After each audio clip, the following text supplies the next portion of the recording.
नमस्कार, मैं हूं पवन त्यागी। किसानों के नाम पर दिल्ली को घेर कर बैठे हुए खालिस्तानियों ने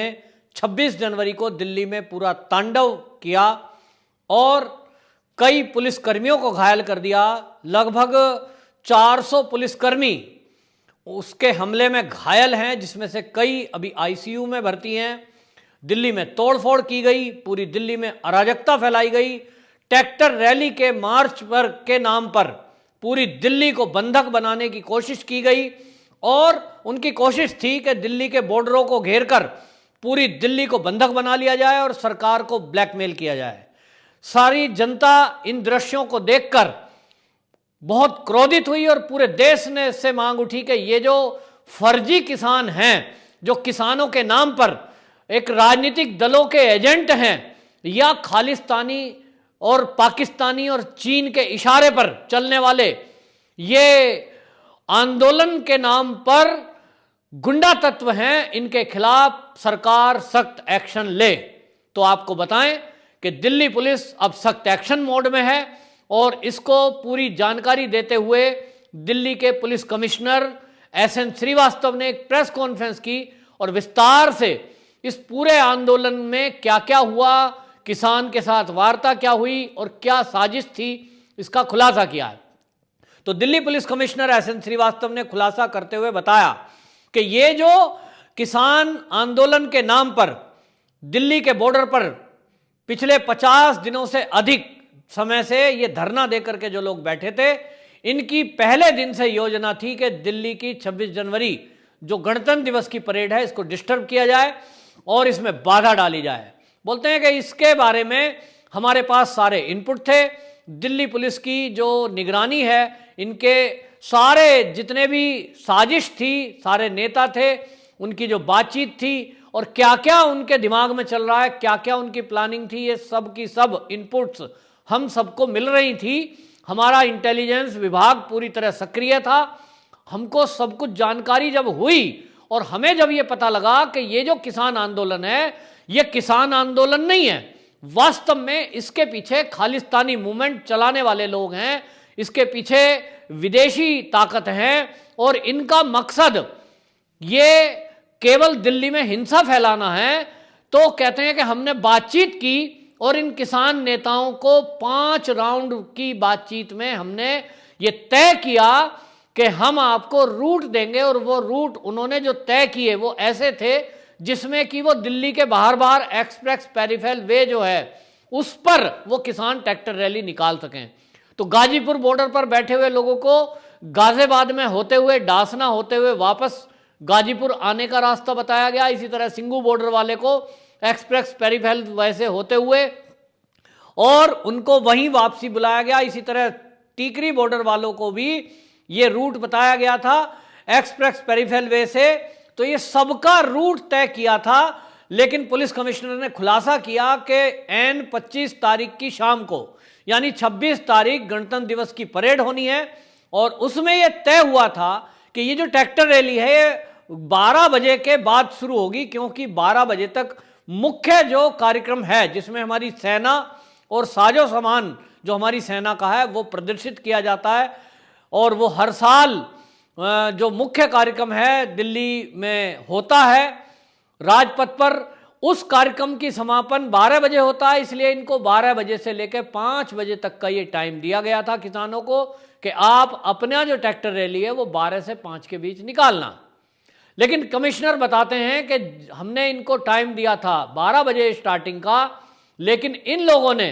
25 तारीख की शाम को ही ये तय हो गया था। हमारे पास इनपुट आए थे कि ये जो किसान नेताओं के नाम पर जो धरने दे रहे हैं, इसमें कुछ ऐसा लोग घुस गए हैं, घुसपैठ कर ली है, जिन्होंने स्टेज भी हाईजैक कर लिया, जो दिल्ली में अराजकता फैलाना चाहते हैं। और 25 तारीख को भड़काऊ भाषण हुए, उसमें किसान नेताओं ने भी अपने भाषण दिए, जिसमें राकेश टिकैत का एक वीडियो वायरल हुआ है, जिसमें कई सारे किसान नेताओं के वीडियो वायरल हुए जिन्होंने भड़काऊ भाषण देते हुए लोगों को बैरिकेड तोड़कर लाठी डंडे समेत, हथियारों समेत दिल्ली में घुसने का आह्वान किया था। जबकि पुलिस कमिश्नर कह रहे हैं कि हमारी जब किसानों से बात हुई थी, हमने कुछ बिंदु तय किए थे और उसमें यह तय था कि जो भी ट्रैक्टर मार्च निकलेगा, हर एक जत्थे में उनके लीडर सबसे आगे वाले ट्रैक्टर पर बैठे रहेंगे। नंबर 2, उनके पास कोई भी डंडा, तलवार, भाला नहीं होगा, किसी भी प्रकार का कोई हथियार नहीं होगा। नंबर 3, उन्होंने कहा कि हम आपको तय रूट जो देंगे उससे आप इधर उधर कहीं भी नहीं जाएंगे, उसी तय रूट पे ही आपको चलना है। ये सारा कुछ तय हुआ था, लेकिन 25 तारीख की रात को इनके पास, पुलिस के पास इनपुट आया कि ये जो किसान नेता हैं इनकी अब चल नहीं रही है, और इसमें जो कुछ मूवमेंट ऐसे हैं, अराजक तत्व हैं, जिन्होंने उस स्टेज को हाईजैक कर लिया, और अब ये अपनी शर्तों पे जो condition, term and condition Delhi police के बीच और किसान नेताओं के बीच तय हुई थी, उन सबसे मुकर रहे हैं, वो वादा खिलाफी कर रहे हैं। लेकिन हमारे पास कुछ संभलने का टाइम नहीं था, क्योंकि इन नेताओं ने अपना असली गिरगिट जैसा रंग 25 तारीख की रात को दिखाया। सुबह 26 तारीख को 6 बजे से कार्यक्रम शुरू हो जाते हैं गणतंत्र दिवस परेड के, और इसलिए पुलिस ने यह तय किया कि हम इनकी जो ये प्लानिंग है, जो साजिश है दिल्ली में अराजकता फैलाने की, उसको शांतिपूर्वक तरीके से रोकने की कोशिश करेंगे। और इसलिए पुलिस कर्मियों के पास हथियार होने के बावजूद उन सबको, पुलिस कमिश्नर के ये आदेश थे कि कोई भी अपने हथियारों का उपयोग नहीं करेगा, और जो भी हो सकेगा उसको आप बिना बल प्रयोग किए रोकने की कोशिश करेंगे। इसमें अगर कोई आपके ऊपर हमला करता है तो उसको भी आपको सहन करना है, ऐसा पुलिस वालों ने तय किया था। और इसलिए वो कहते हैं कि सुबह हमने फिर भी तय किया था 12 बजे का टाइम, लेकिन इन लोगों ने 7 बजे ही अपने अपने बॉर्डर पर जहां ये बैठे थे 7 बजे ही ये आंदोलन शुरू कर दिया, और ट्रैक्टर लेकर के मार्च शुरू कर दिया, जिसमें पैदल लोग भी थे, जिनके पास हथियार भी थे। और इन सब ने अराजकता फैलाकर सारे बैरिकेड्स तोड़ते हुए, ये पुलिस कर्मियों पे हमला करते हुए, पुलिस की गाड़ियों को तोड़ते हुए और संपत्ति नष्ट करते हुए ये लाल किले पर पहुंच गए। और इन्होंने लाल किले पर पहुंचकर वहां जो तिरंगा फहराया जाता है फ्लैग में, बहुत सारे लोग इस बात को दर्शा रहे हैं कि लाल किले पे एक तिरंगा फहराया जा रहा है जिसको किसी ने डैमेज नहीं किया, लेकिन आपको बताएं कि 26 जनवरी और 15 अगस्त के दिन एक झंडा पोल पे लहराता है, वो लाल किले की बिल्डिंग से अलग है, जो नीचे की तरफ जिसको प्रधानमंत्री लहराते हैं, वो झंडा 26 जनवरी के दिन भी लहराया जाता है। उसको हटाकर एक धर्म विशेष का निशान वहां लगाया गया। इसको गंभीरता से पुलिस ने लिया, और पुलिसकर्मी उस तिरंगे की सुरक्षा में खड़े थे, जो पुलिसकर्मी तिरंगे की सुरक्षा में खड़े थे उनके ऊपर इन आंदोलनकारियों ने लाठी डंडों से हमला किया, उनको घायल किया, बुरी तरह पीटा, जिससे कई पुलिसकर्मियों के सर में गंभीर चोट आई है, वो आईसीयू में भर्ती हैं। बहुत सारे पुलिसकर्मियों ने अपनी जान बचाने के लिए खाई में छलांग लगाई, या किन्हीं को खाई में गिर दिया गया, जिससे उनकी टांगों में फ्रैक्चर आया है, कई के हाथ में फ्रैक्चर आया और वो गंभीर रूप से घायल हुए हैं। लेकिन पुलिस ने धैर्य का परिचय दिया, और कमिश्नर साहब ने बताया कि हमने ये तय किया था कि हम बल प्रयोग नहीं करेंगे, जिसका परिणाम ये हुआ कि ये जो किसान नेता हैं ये एक प्लानिंग करके चले थे कि हम पुलिस को मारेंगे, हम पुलिस की गाड़ी तोड़ेंगे, हम तोड़फोड़ करेंगे, तब फिर पुलिस को मजबूरी में हमारे ऊपर लाठी डंडा और गोली चलानी पड़ेगी। लाठी डंडा और गोली यदि पुलिस ने चलाई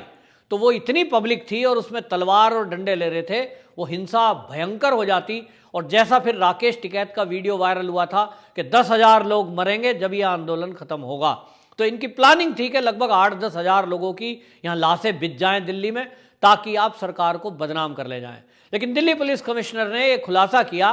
कि हमारे पुलिस के जवानों ने सारी चोटें सही, डंडे लाठी सहे, लेकिन किसी के भी बदले में चोट नहीं मारी, जिसका परिणाम है कि केवल एक मौत हुई है, और वो भी ट्रैक्टर पलटने से, खुद की गलती से वो किसान मरा है। पुलिस की लाठी डंडे से कोई भी किसी भी किसान को चोट नहीं लगी है। ये बहुत बड़ी बात दिल्ली पुलिस कमिश्नर ने खुलासा किया है। और आप सब जानते भी हैं कि हर पुलिस वाले के पास लाठी होती है, और इंस्पेक्टर रैंक और उससे ऊपर, और दिल्ली में तो खास तौर पे कई पुलिस वालों के पास रिवॉल्वर होती है, पिस्टल होती है, राइफल होती हैं, लेकिन उसके बावजूद वो पिटते रहे और उन्होंने पिस्टल, रिवॉल्वर और राइफल का प्रयोग नहीं किया। इससे बड़ा धैर्य का परिचय पुलिस नहीं दे सकती। और आज उस पुलिस के धैर्य के कारण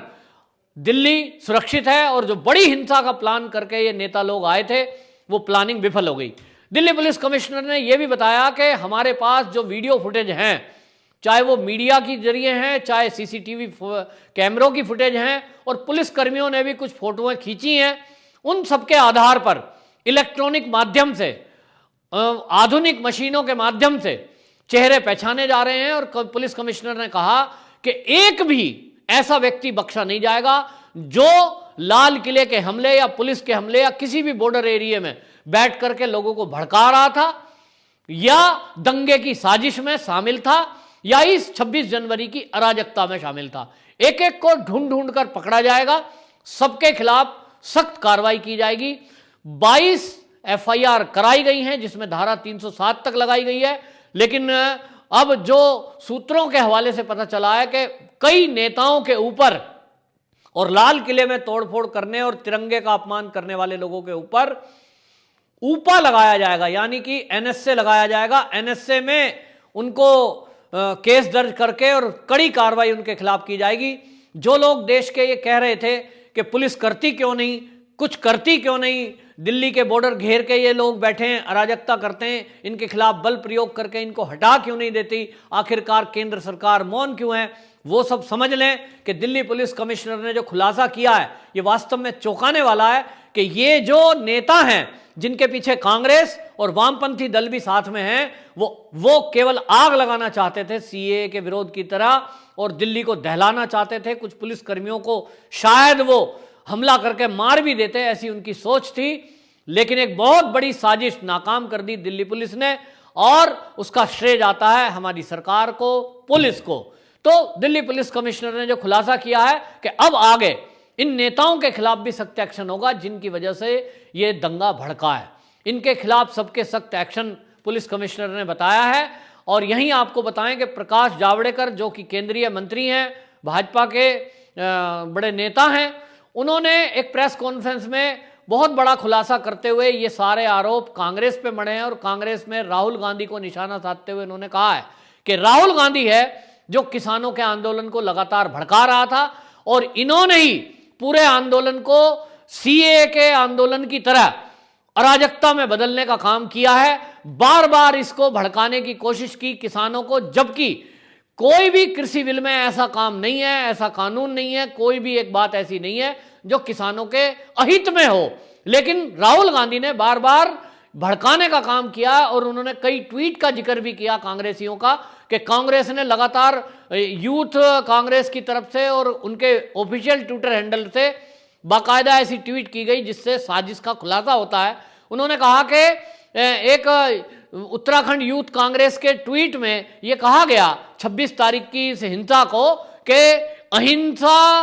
अहिंसक आंदोलन को हिंसक बताने की कोशिश। उन्होंने कहा कि क्या ये अहिंसक आंदोलन था जिसमें तलवार डंडों का प्रयोग हुआ,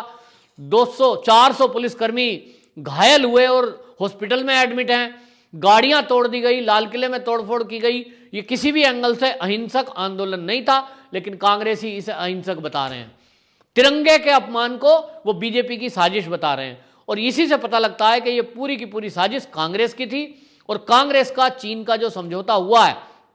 इसके कारण कांग्रेस इस देश में अराजकता फैला रही है। प्रकाश जावड़ेकर ने यह आरोप लगाया। उन्होंने कहा कि भाजपा की शाख लगातार बढ़ती जा रही है और वो लगातार हर क्षेत्र में जीतती जा रही है, वहीं कांग्रेस और कम्युनिस्ट इस देश में खत्म होने के कगार पर हैं, उनका कोई आधार नहीं है, वो लगातार हारते जा रहे हैं और इसलिए इस तरह की नकली बातें फैलाकर, झूठ फैलाकर वो देश में हिंसा का माहौल पैदा करना चाहते हैं ताकि उनकी कुछ राजनीति चल जाए।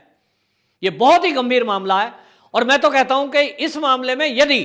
कांग्रेस के राहुल गांधी के बयान या किसी कम्युनिस्ट के बयान के कारण भी ये दंगा हुआ है तो इन नेताओं के खिलाफ भी एनएसए लगाकर कार्रवाई होनी चाहिए। वंदे मातरम।